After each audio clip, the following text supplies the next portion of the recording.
I'm Anushri Krishnamurthy, an inquisitive science enthusiast, an aspiring neuroscientist, and in my free time, the co-founder of the Science Paradox. If asked who I would consider as a woman role model in STEM, I would like to call all the women that I've come across in my journey, right from my classmates, research assistants, PhD students, faculty, and PIs who have directly or indirectly been a constant source of motivation every day for me to pursue a career in STEM.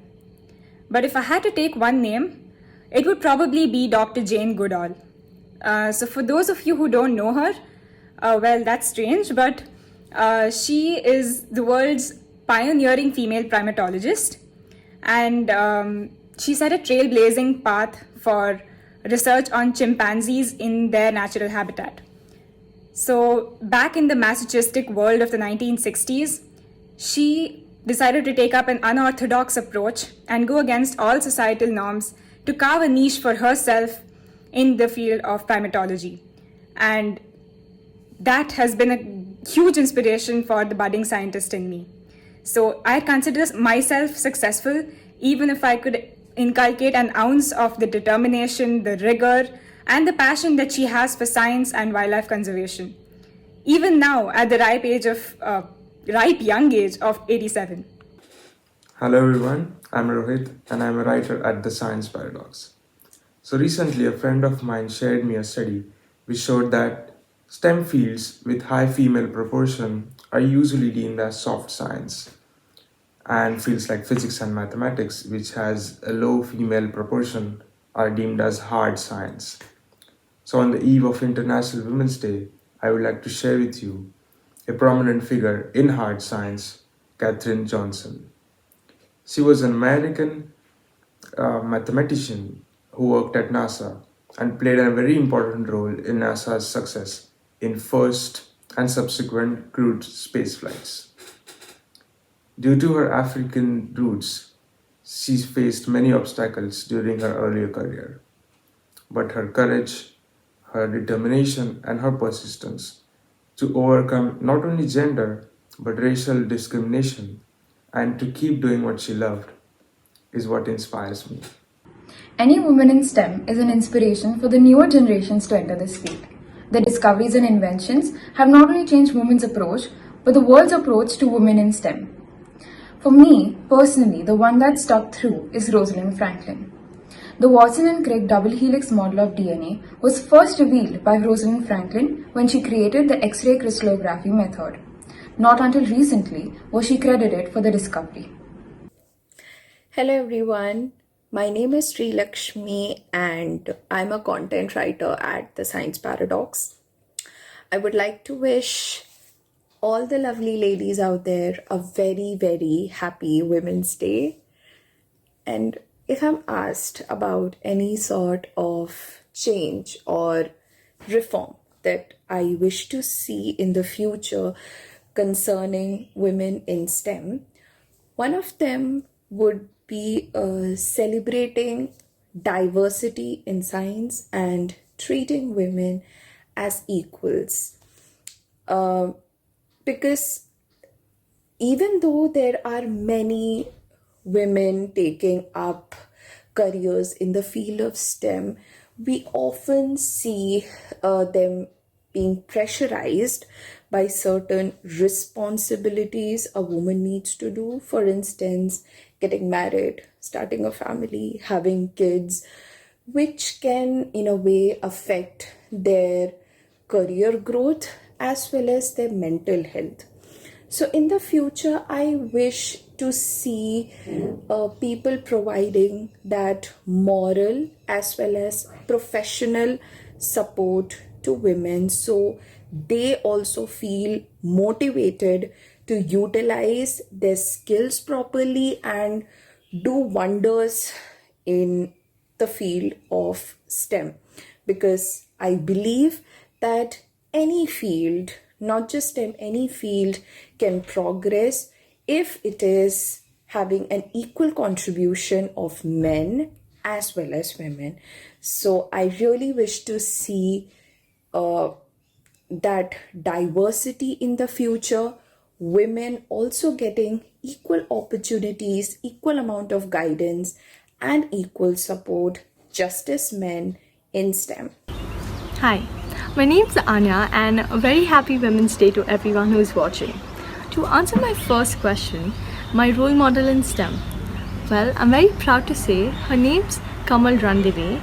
She's the founder of the Indian Women Scientists Association, and her organization helps underprivileged girls realize their dreams. And I think that's really uplifting. Hi everyone, I am Bhargavi Nerekar, and the scientist that I chose as my role model for this was Inga Lehmann. She was a Danish seismologist and a geophysicist, and she was responsible for discovering that the inner core is solid and is surrounded by a molten outer core. One of the most striking features about her was her utter dedication to her work, despite being in a male dominated Danish research community in the 20th century. Her passion, her unapologetic passion for science is certainly extremely inspiring for any earth science student. Hello everyone, the woman in science or the woman in STEM who I look up to is Rosalind Franklin. She was an absolutely fierce scientist and a researcher when it was not fashionable for a woman to be so. She made path-breaking contributions in understanding the structure of the tobacco mosaic virus to X-ray crystallography. Unfortunately now she's remembered as the wronged heroine of DNA, which is sad because her life has so much more to offer than just that. She pursued science with vigor and with insatiable curiosity because she was not chasing any honor or any acclaim. I mean, this is a woman who published 13 papers in the 2 years during her cancer treatment leading up to her death. What I take away from her is that sometimes the circumstances around you might not be favorable, but what matters during these times is for you to be committed to your work and to get down to the brass tacks. And eventually, if you do solid work, it's going to speak for itself and it's going to defend itself, which is why I look up to Rosalind Franklin. Thank you. Hi everyone, I'm Jay Krishnan Nair, working as an illustrator with the Science Paradox team. My journey with the TSP team has been quite incredible and amazing so far, and a big thanks to the women leadership that we have in place here. That is something that caught my attention when I was being offered to be a part of this team. I was quite amazed and was really proud to convince myself that these guys have broken the stereotype that only guys can do something extraordinary or they have the kit to bring up an initiative. No. And speaking about the outcome, it's been amazing. In a year, TSP has gained huge vast readership across the country. People are really enjoying this magazine, and the quality of articles that comes in our journal, in our magazine, it's quite different, and that it is something that even a common man can understand. They can just go through it, gain some knowledge, and all of this has come only because we have women leadership here. Of course, the members put in a lot of efforts. They have their own contributions, but none of this can be accomplished if you don't have a good leadership. We have a smooth functioning, and I feel even more proud when I can see that the DSP initiative or the DSP or the outcome of the DSP team is a live example of what Dr. Tessie Thomas, the Missile Woman of India, has always wanted a woman to be like. She has always been a great inspiration to me. Her learnings, the inspiration that she has imparted into me. My journey so far, I have had enough ups and downs, but I think I was able to overcome only because of the confidence and the learnings that I have been able to extract out from Dr. Tessie's words. She has been always saying I think it's not just for the women in STEM, it was also for all of us, that keep yourself motivated. The moment you step back from your motivation, that is the time you put a pause in your daily routine plan or or in the journey to reach your target. That should not be happening. So I think she's been a huge inspiration, And when I see the TSP team doing exactly what Dr. Tessie's words are meant to be, I think it's a huge honor for me to be a part of this team.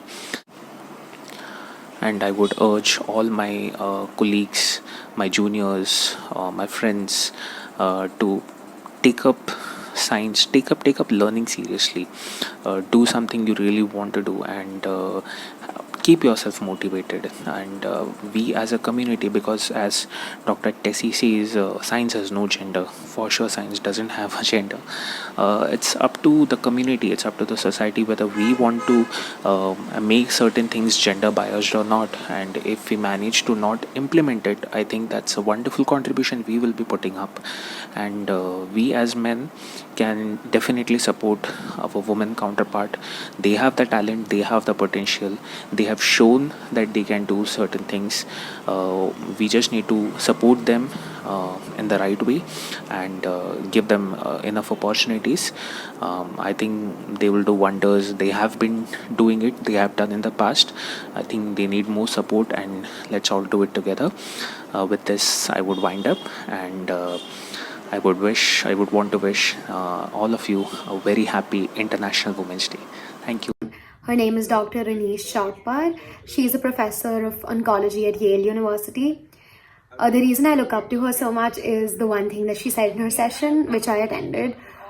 She talked about how she got an MBA degree out of interest, even after being so well recognized in the field of biology, because not only is she a breast surgeon, but also a person who carries out clinical trials for translational and clinical research. And she said that, when she was offered a job at Yale, her priority back then was also getting an MBA degree, essentially learning that subject, because she was like, that's how the world runs. And I think it's so important that we make sure that while we're doing something of interest, we keep an eye out for the things that matter in today's world. And she's so keen to learn, and I think as a science enthusiast, everyone should be excited to do anything new and anything relevant, because curiosity never dies, basically. And that's why she's my inspiration. Hi, my name is Urja Kuber, and I'm the co-founder and the director of website logistics in our development of the Science Paradox. Well, when you ask me about who has inspired me the most, or the women in STEM that inspire me, I don't know how to stop the list, because every day I open some lab website, I start reading about a scientist. Every woman out there, every woman in STEM inspires me, and it's really difficult for me to kind of pinpoint on that one woman who has inspired me to do what I'm doing right now. But I can go back to what actually drove me to pursue science, and how much ever stereotypical it may sound, but it is true. My first inspiration was Jane Goodall. It was after my dad gifted me her book, Africa in My Blood. And that kind of stirred up a lot of things in me, and I really wanted to do what she was doing. Again, my interests have evolved immensely. And, every day, there are so many different women in my life, and the women that I read about inspire me and motivate me to, take a step further and explore the field in science. So, thank you.